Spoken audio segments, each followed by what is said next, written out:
bishop, nitakanyaga hapo na niko na mahali ya kwenda. Hiyo ndio sababu nimekuja. I want to minister word of God, ndio tuachie nafasi ameitwa pale pekee. Mimi nimejua wale waheshimiwa hiyo kazi mingi. Lakini nataka I want to warn you, kama hujajipanga mzuri usijite mheshimiwa. Iko kazi mingi kwa waheshimiwa, hakuna mchezo. Oh, haleluya. Lazima mtakuwa watu wa watu. Na watu lazima wakuje kwa katika kazi yenu. Amen. Haleluya. Amen. So karibu sana wana OCS. OCS anafanya kazi nzuri sana. Alikuwa huko kwa Kongo akaniambia bishop leo niambia kuja leo. Akasema nitafika. Amen. Na nilimwambia utembee pilipili, si kama amefanya hivyo. Nilisema Noah aliunda safina. Na akasema pilipili kwa safina. Tutaulizana hiyo kanda ya tent tuone kama utembea pilipili. Haleluya. So wapendwa, nataka niwakaribishe kwa neno la Mungu. Hebu tuangalie the book of Genesis. Hii kitabu ya Genesis ni mwanzo kabisa ya mambo yote. Na Mungu alipoangalia na kusema katika uumbaji yake yote inapatikana katika Genesis. Na hii Biblia kuandikwa, tunaambiwa kwamba those who wrote the Bible they were inspired leaders. Wale walikuwa wamejazwa Roho Mtakatifu na Mungu. Na akamwambia mtaandika hivi na mwandika hivi. Na hii kitabu kwanza lugha yake ilikuwa ni Kiriki. Is a Greek word, then translated to Hebrew, Waebrania kama mnasikia. So the Bible came into a living. Ukisikia habari ya heaven and earth, yani mbingu na nchi, Mungu akazifanya kazi. I was telling some people, katika Biblia utapata Jumatatu, Jumanne, Jumatano na Alhamisi na Ijumaa huwezi pata. But God said the first day, the second day, the third day, the fourth day, and the fifth day, the sixth day, the seventh day, God rested. Akasema anapumzika. Lakini neno inakuja vizuri kusema kwamba Yesu ni Bwana wa Sabato. He is the Lord of the Sabbath. So Jesus himself came into me, came to us, came to this world to redeem us and save us. Akakuja mimi na wewe tusipotee kwenye giza, tusulumbana na mambo ya laana na tusiwokeke, yani mtu asikuroke na ukufa tu. Lakini huyu akasema nimekuja ili wanaopotea wasipotee tena. So we believe the word of God. Tunaposema neno la Mungu tunasema hizo nguvu, tunasema uwezo, tunasema baraka. Unaposhiriki baraka za Bwana, laana tayari zimeondoka. Ututewe. Tunasema kwamba tunataka kuchengea Mungu nyumba inayopendeza katika jina la Bwana. Sasa ukiangalia nyumba yangu iko tayari sawa? Nyumba zenu zinametameta, ya Mungu inafananaje? When we see the house of God with a lot of tasks, imekaa tu na vumbi, Mungu hawezi furahia. Bwana akitaka kuunda maisha yako, Bwana akitaka kusafisha moyo wako, unapofanya nyumba ya Mungu pia imetameta, Bwana anakupeleka tu another level. Amen. Hata mashindano kwa hapa, vile umekanyaga hapa, God is raising you to another level. To a next level. Wengi hawajui Mungu, wanaweza tangulia na mali yao na wananchi wa kule na ung'ang'e. Somebody unaweza patia watu pesa kununua kwa kula, na hata mwenye unapatia hana kitambulisho. I believe this one now. Mungu anaanza katika Genesis, anaanza katika Mwanzo. So nataka nikutongezee habari njema ya Genesis. Habari njema ya Mwanzo. What God did. Nasema hapa unaangalia katika simulizi za mbingu na nchi, ukakuja Mungu akasema na wacha nifanye mwanadamu. Mwanadamu alifanywa kwa siku ya 6, na Mungu akasema nimeona vyema kwa sababu nimefanya vitu zote. Hawa nataka atawala. Utawala hajatokana tu, ilitokana kwa Mungu. Leadership. Hebu nisalamie kwa jina la Bwana. Amen. I'm talking about leadership. Na Mungu akasema kwamba hii itaanzia mahali inaitwa shamba la Edeni. The first home. Hapo ndipo nyumbani. Hata hapa leo kwa jina la Bwana benye huko, hapo ndipo nyumbani. Nyumbani mwa Baba.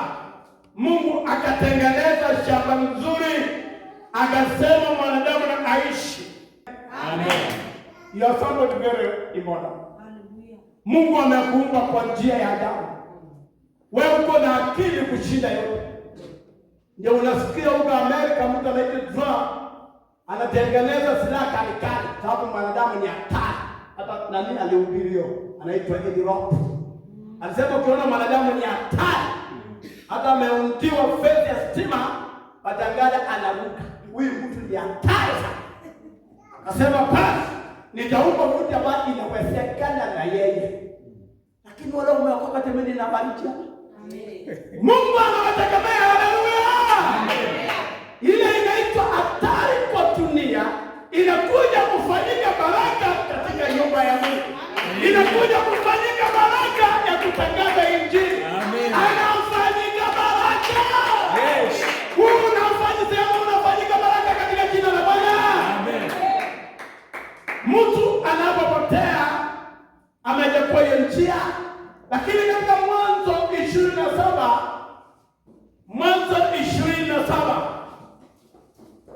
Bwana Yesu asifiwe. Amen. Sijui nitaingia hapo.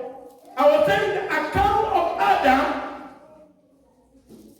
vile aliishi katika shamba la Edeni.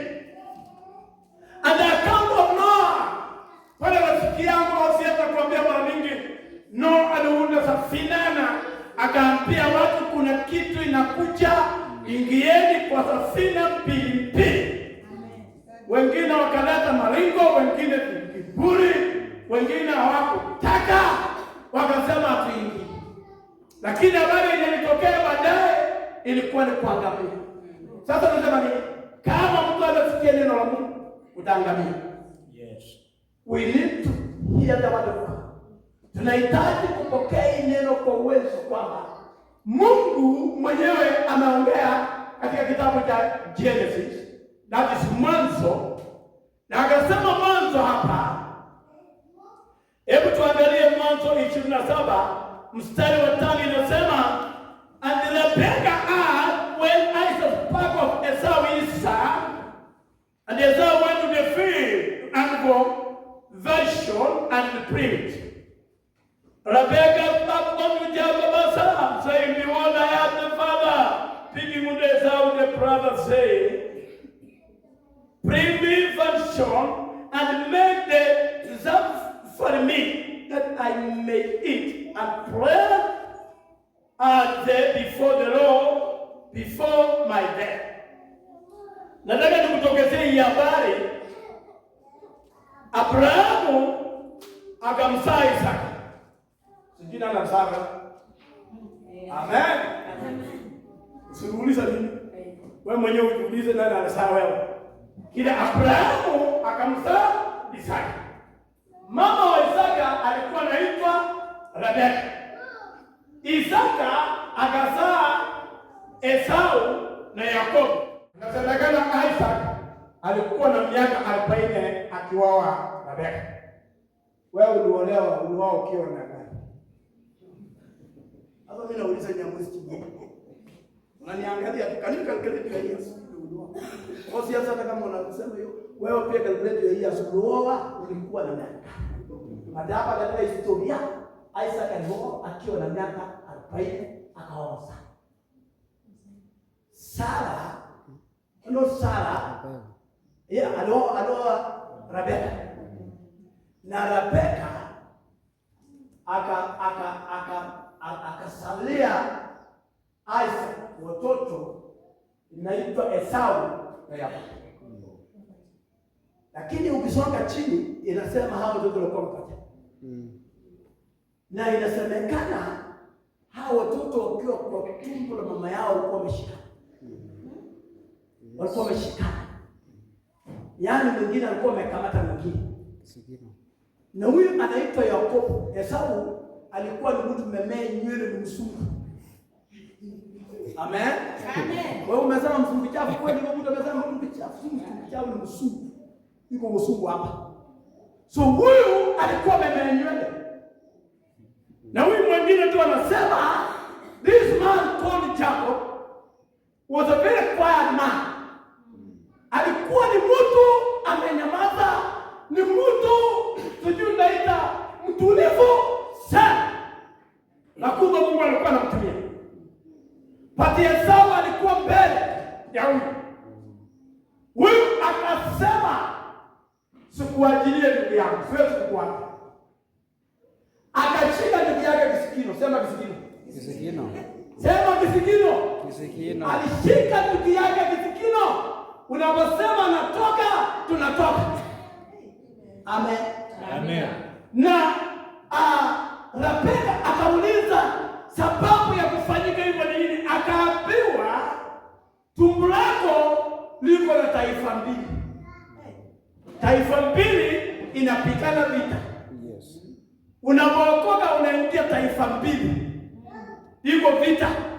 Iko watu watakuuliza wokovu ni nini? Iko watu kutoka kwa kanisa na kukuingiza katika mambo yao. Lakini huyu akashika ndugu yake kisikino, sema kisikino. Kisikino. Aliposhika kisikino inasemekana kwamba taifa mbili walikuwa wanapigana. Na ikasema kwamba hao ndugu wawili walikuwa wanashindana kwa habari ya imani na habari ya kumsikia Mungu. So wakati wamezaliwa tunaambiwa kwamba ama saidia ndio. Tunaambiwa kwamba walikuwa huyu alikuwa anajaribu kuwaza sana. Na wakati walitoka tunaambiwa huyo mtoto ikaonekana kwamba ameinuliwa kumshinda mkubwa. Maybe having your prayers come to you, but Mungu ameongea na wewe kufanya kazi ya Mungu. Walipoendelea kuishi tunaambiwa tetu tabia yao ilikuwa tofauti. Na siku moja huyu Isaka ama Isaac alikuwa mzee sana. Na unajua wazee wakiwa na mwenyewe wanataka kunenea watoto yao mambo ya urithi. Unajua baba kama hakupendi ni shida. Lakini iko urithi. So akaita Esau, kijana wangu, enda uniletee kitu inaitwa kitoweo ndio nikubariki. Au unajua baba unawaita mtoto ama mtoto mmoja chunguzanga nje kumpa mama naye kwa karibu. Huyu mama alikuwa very sharp. Akasema bwana Esau anaitwa. So anaambia wazee, ukitaka kuita kijana wako uongeleshe, tembea kwanza nje kwa ukuta yote, ndio ukuje uongeleshe. Huyu mama alikuja akasikia kabisa vile anaambiwa na kukimbia na kumwambia Yakobo usilale. Fanya haraka kabla ndugu yako hajaenda kufanya kuinda. Letea mama yako haraka kitoweo akubariki. Wapenda hiyo baba? Akubariki. Haleluya. Amen. Anataka kubarikiwa hapa. Fanya haraka sikia neno la Mungu. Yes. Fanya haraka. Na ufanye kile Mungu anapendezwa naye. Unabarikiwa katika jina la Bwana. Huyu ndugu anaitwa Yakobo akamwambia mama yake nitafanyaje? Na siku moja nilikuwa naona baba akiongea na Esau anampapasa. Akipapasa anashika nywele. Mimi sina nywele nitafanyaje? Uko mama wako na kimpigia mkono kwa jina.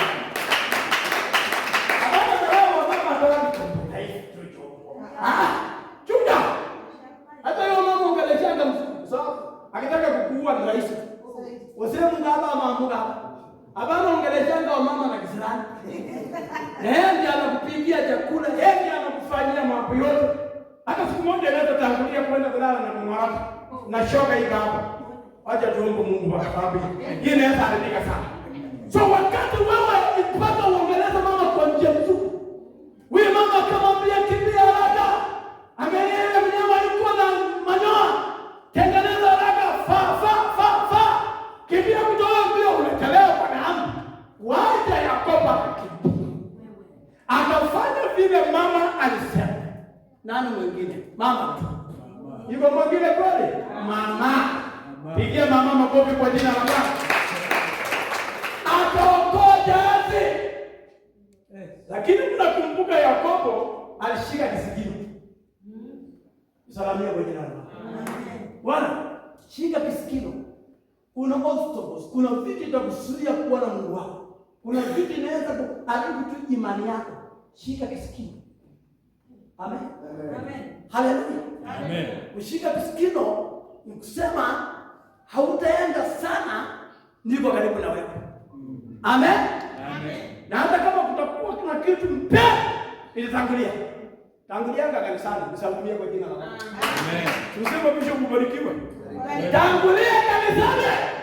Hizo ndizo baraka zako katika jina la Bwana. Haleluya. Ni habari ya Yesu story. Wewe unasoma.